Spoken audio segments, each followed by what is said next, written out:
ఖమ్మంలోనూ జోరు వానలు కురుస్తున్నాయి. అశ్వరావుపేట మండలంలోని పెద్దవాగు ప్రాజెక్టుకు గండి ఇరిగేషన్ అధికారుల నిర్లక్ష్యమేనని నీటిపారుదల శాఖ అధికారులు తేల్చారు.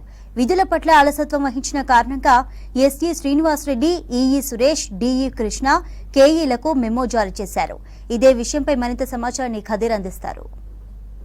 3 రోజుల నుంచి కురుస్తున్న వర్షాల కారణంగా ఉమ్మడి ఖమ్మం జిల్లా మొత్తం కూడా తడిసి ముద్దవుతుంది. పాలేరు రిజర్వాయర్, తాలిపేరు, కిన్నెరసాని లాంటి ప్రాజెక్టులకు భారీగా వరద నీరు చేరుకుంది. ఇవైతే ఇప్పటికే చూసుకున్నట్లయితే ఉదయం నుంచి తాలిపేరు ప్రాజెక్టుకి భారీగా వరద పోటెత్తుతా ఉంది. దాని కారణంగా ఎగువన కురుస్తున్న వర్షాల కారణంగా భారీగా వరద వస్తున్న నేపథ్యంలో ఉదయం నుంచి ఎక్కువగా గేట్లను తెరిచి వేల క్యూసెక్కుల నీటిని విడుదల చేయడం జరిగింది. ఈ రోజు చూసుకున్నట్లయితే 15 గేట్లను ఎత్తిన తర్వాత 5 లక్షల పైచీలకు క్యూసెక్కుల నీటిని దిగువ ప్రాంతానికి విడుదల చేయడం జరిగింది. దాని ద్వారా గోదావరిలోకి వరద పోటెత్తుతా ఉంది. దాని కారణంగా ఇప్పుడు ప్రస్తుతం గోదావరి నీటి మట్టం వచ్చేసి 36 అడుగులకు చేరడం జరిగింది. అయితే నిన్నటి నుంచి చూసుకున్నట్లయితే అశ్వరావుపేట మొత్తం కూడా అతలాకుతలమైంది. భద్రాద్రి కొత్తగూడెం జిల్లాలో ఎక్కువగా వర్షపాతం నమోదైన మండలంగా అశ్వరావుపేట ఉంది. దాని కారణంగా అక్కడ మొత్తం పెద్దవాగు, గుమ్మడివల్లి ప్రాంతం అంతా కూడా వరదలో మునిగిపోయింది. దాని చుట్టుపక్కల ఉన్న 10 గ్రామాలన్నీ కూడా నీటిలోనే ఇంకా మగ్గుతున్న పరిస్థితి ఉంది. స్థానికంగా ఉన్న ప్రజానికం ఎవరికి నష్టం జరగలేదు, కానీ ఆస్తి నష్టం అయితే భారీగా జరిగింది. దానికి సంబంధించిన నివేదికలు ప్రభుత్వానికి పంపించడం కోసం అక్కడ ఉన్న అధికారులు అన్ని రకాల ఏర్పాట్లను పూర్తి చేశారు. ఇప్పటికే ఎక్కడెక్కడ డ్యామేజ్ జరిగింది, ఎంత క్రాప్ డ్యామేజ్ జరిగింది, ఎంత ఆస్తి నష్టం జరిగింది అనే దాని గురించి అంచనాలు వేస్తున్న పరిస్థితి ఉంది. దాని గురించి ఇప్పుడు నిన్న యాక్చువల్గా చూసుకున్నట్లయితే అశ్వరావుపేటలో ఎవరైతే అధికారులు ఉన్నారో నిర్లక్ష్యంగా వ్యవహరించడం వల్లనే ఆ ప్రమాదం జరిగింది. వారి వల్లనే అంత భారీగా వరద పోటెత్తింది. దిగువ ప్రాంతానికి ఎక్కువగా వరద రావడానికి కారణం అధికారుల నిర్లక్ష్యం. త్వరగా నీళ్లను కిందికి విడుదల చేయకపోవడం కారణంగా ప్రమాదం జరిగిందని చెప్పేసి అధికారులు ఒక ప్రాథమిక అంచనాకు వచ్చారు. దాని కారణంగా అక్కడ ఉన్న ఈఈని, అదేవిధంగా స్థానికంగా ఉన్న ఏఈని, అదేవిధంగా డివిజనల్ స్థాయి అధికారులకు మెమో జారీ చేయడం జరిగింది. దానిపైన క్లారిఫికేషన్ ఇవ్వాలి. క్లారిఫికేషన్ ఇచ్చిన తర్వాతనే మీరు ఉద్యోగాలు కొనసాగుతున్నట్టుగా దాని సారాంశంగా ఉంది.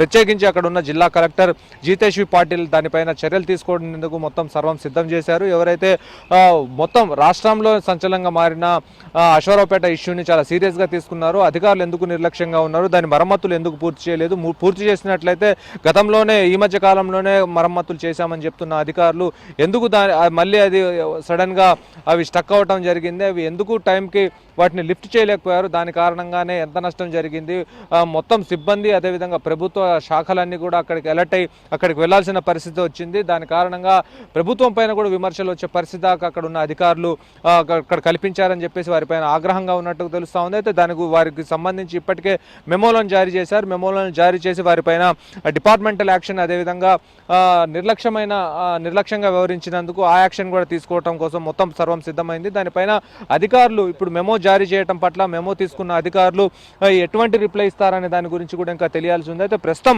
ఎక్కడ వైరా రిజర్వాయర్లో పూర్తి స్థాయి నీటి మట్టం వచ్చేసి 18.3 అడుగులకు గాను ఇప్పటికీ 9 అడుగుల వరకు నీటి మట్టం చేరింది. అదేవిధంగా 23 అడుగులుగా ఉండాల్సిన పాలేరు రిజర్వాయర్లో కూడా అదే స్థాయిలో లేదు. ఇప్పుడు ప్రస్తుతం 8 అడుగుల వరకు అక్కడ నీటి మట్టం చేరింది. అయితే ఎగువన కురుస్తున్న వర్షాల కారణంగా కూడా ఇక్కడ ప్రాజెక్టులు నిండటం లేదు. అయితే ఏదైనా కానీ ఛత్తీస్గఢ్ అదేవిధంగా మహారాష్ట్రలో కురుస్తున్న వర్షాల కారణంగా అటు చర్లకు భారీగా వరద పోటెత్తా ఉంది. దాని కారణంగానే గోదావరికి వరద క్రమక్రమంగా పెరుగుతూ ఉంది. అయితే నిన్న మొన్నటి వరకు 18 అడుగులు 14 అడుగులు ఉన్న గోదావరి నీటి మట్టం ఈ 3 రోజుల నుంచి చూస్తే 36 అడుగులకు చేరటం జరిగింది. అయితే ప్రస్తుతం 43 అడుగులకు చేరిన తర్వాత మొదటి ప్రమాద హెచ్చరికను, 48 అడుగులు చేరిన తర్వాత రెండో ప్రమాద హెచ్చరికను, 52 అడుగుల తర్వాత మూడో ప్రమాద హెచ్చరికను జారీ చేయడం కోసం అధికారులు మొత్తం సిద్ధం చేశారు. అయితే దీనికి సంబంధించి అధికార యంత్రాంగం అంతా కూడా సర్వం సిద్ధం చేసుకుని ఉంది. మైదాన ప్రాంతాలకు ఏజెన్సీ వాసులందరినీ తరలించడం కోసం అధికారుల బృందం అంతా సమాయత్తమై ఉంది. ప్రధానంగా పునరావాస కేంద్రాలను ఏర్పాటు చేశారు. దాంతోపాటుగా వైద్య సేవలు అందించడం కోసం ఇక్కడ ఉన్న అధికారులందరూ సర్వం సిద్ధం చేసుకున్నారు. బ్లీచింగ్తో పాటు అదేవిధంగా ఇక్కడ ఉన్న అధికారులకు లైట్లు, అదేవిధంగా కర్రలు, నాటు పడవలు అలాంటివన్నీ కూడా మొత్తం సిద్ధం చేశారు. గజ ఈతగాళ్లను కూడా సిద్ధం చేయడం జరిగింది. అటు సింగరేణికి సంబంధించిన అధికారులందరూ కూడా అక్కడికి రావడం జరిగింది. ఇప్పటికే అన్ని చోట్ల ఓపెన్ కాస్ట్లు అన్ని చోట్ల కూడా బొగ్గు ఉత్పత్తికి అంతరాయం ఏర్పడుతుంది. అయితే దానికి సంబంధించి సింగరేణిలో ఉండే గజ ఈతగాళ్లు కూడా ఇప్పుడు ప్రస్తుతం ఈ వరద సహాయాల కోసం అక్కడ కేటాయించబడ్డారు. ఇప్పటికే ఎన్డీఆర్ఎఫ్ బృందాలన్నీ కూడా సిద్ధంగా ఉన్నాయి. దానికి సంబంధించి మొత్తం ఏదైనా ఒకవేళ ఏజెన్సీ ప్రాంతమైన భద్రాచలం, అదేవిధంగా అశ్వరావుపేటలో ఏదైనా అవాంఛనీయ సంఘటనలు జరిగితే మళ్ళీ వరద పోటెత్తితే దానికి సంబంధించిన చర్యలు ఏ విధంగా తీసుకోవాలనే దానిపైన ఎన్డీఆర్ఎఫ్ బృందాలు అదేవిధంగా హెలికాప్టర్లు కూడా సిద్ధం చేసి ఉంచడం జరిగింది. ప్రస్తుతం చూస్తే అధికారులు మొత్తం ఒక డయల్ ఫ్రీ నెంబర్ని కూడా అక్కడ ఏర్పాటు చేశారు. అదేవిధంగా ఎవరైనా ఇబ్బందుల్లో ఉన్న వాళ్ళు సమాచారం అందించేందుకు అక్కడ ప్రతి గ్రామానికి గ్రామ సెక్రటరీ లెవెల్లోనే అక్కడ అన్ని కార్యక్రమాలు చక్కబెట్టే విధంగా అక్కడ చర్యలు తీసుకుంటున్నారు. అయితే ప్రస్తుతం అధికారులందరూ కూడా అలర్ట్గా ఉన్నారు. ఎందుకంటే నిన్న మొన్న జరిగిన సంఘటనల ద్వారా అధికారులపై కూడా వేటు పడే అవకాశం ఉంది. దీనిపైన డిసిప్లినరీ యాక్షన్ తీసుకునే అవకాశం ఉన్న నేపథ్యంలో తమ యొక్క ఉద్యోగాలకు భద్రత కోసం అని చెప్పేసి ఈరోజు అధికారులందరూ చర్యల్లో పాల్గొంటున్న పరిస్థితి ఉంది. మొత్తంగా చూస్తే ఏదైనా కానీ ఏజెన్సీ ప్రాంతం అంతా కూడా మొత్తం నీళ్లతో నిండిపోయి ఉన్నది. అయితే కొన్ని చోట్ల మైదాన ప్రాంతాలు మాత్రం కొంత సేఫ్గా ఉన్నాయి. భద్రాద్రి కొత్తగూడెం జిల్లాలో ఇప్పటికే దాన్ని ఎక్కువగా వర్షపాతం నమోదయ్యే ప్రాంతంగా వాతావరణ శాఖ హెచ్చరిస్తూ ఉంది. ఈ క్రమంలో అక్కడ ఇప్పటికే అనేక మంది మైదాన ప్రాంతానికి తరలి రావడం జరిగింది. ప్రైవేట్ స్కూల్స్కి కూడా అక్కడ సెలవు ప్రకటించాలని చెప్పేసి భావిస్తున్నట్టు తెలుస్తూ ఉంది. ఏది ఏమైనా కానీ మొత్తం ఏజెన్సీ ప్రాంతంతో పాటు మైదాన ప్రాంతం అంతా కూడా నీట మునిగిపోయి ఉంది. ఈ కారణంగా ప్రతి ఒక్కరు కూడా మైదాన ప్రాంతంలో ఉన్నారు. వారికి సంబంధించిన ఆరోగ్యపరమైన ఏదైనా సమస్యలు వస్తే వారికి కూడా చికిత్స చేయడం కోసం వైద్య సిబ్బంది కూడా సర్వం సిద్ధమై ఉంది. వారికి ఏదైనా జ్వరాలు, వైరల్ ఫీవర్స్ ఏదైనా వచ్చినట్లయితే దానికి సంబంధించిన మెడిసిన్ కూడా మొత్తం ప్రిపేర్ చేసి పెట్టారు. దానికి ల్యాబ్ టెక్నీషియన్స్ని కూడా అక్కడ సిద్ధం చేసి పెట్టారు.